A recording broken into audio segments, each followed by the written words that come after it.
our most consistent testimonial is people take the product in the morning, they report mental focus and energy during the day, and then better sleep that night. And so I could talk in perpetuity potentially, but let me turn it back over to you. I feel like I've been talking a lot. Yeah, no, well, 90%, that's pretty insane. And I don't use that word lightly. But 90%. It's crazy. Yeah. So, I mean, what does a rat live, like 3 years normally, something like that? Well, a typical Wistar rat lives 32 months. So that's right at 2.5 years, right? And actually, this is one of the exciting things about the study. And I love to give props to the researchers because at month 32, all of the control rats. So they gave in that study, they have 3 groups of rats. One group of rats was given water, one was given olive oil, and then one was given olive oil with the ESS60 molecule. At month 32, all of the water rats, so all of the control rats were dead. If there is anything true about a toxicity study ever, right?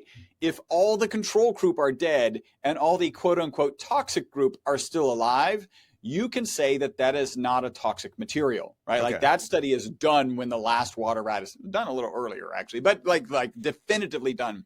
And they kept doing the animal husbandry necessary to get these rats out to 62 months on average. That was the average lifespan, which is again about 90% longer than the control group.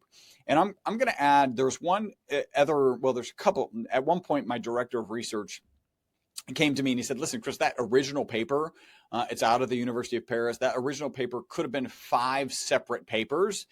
Here's another one, right? So obviously the longevity and 90% extension of life.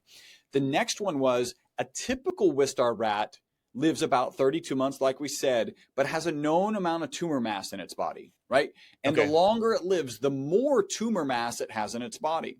So even though the MyVitalC rats lived out to 62 months, again, 90% longer, they should have had double the tumor mass. None of them had any tumors, right? So profound response. I've actually told that story to people and they've said, oh my God, cure for cancer. And I say, no. And then I follow that with another no, because like that's the correct response. Yeah. There's a big difference between dealing with a cancer that has metastasized and being potentially a cancer preventative. And we know things as simple as good exercise, good nutrition, good sleep are cancer preventatives. That piece of the story just throws us into that arena. We'll probably come back to that because there are some interesting things to discuss regarding inflammation.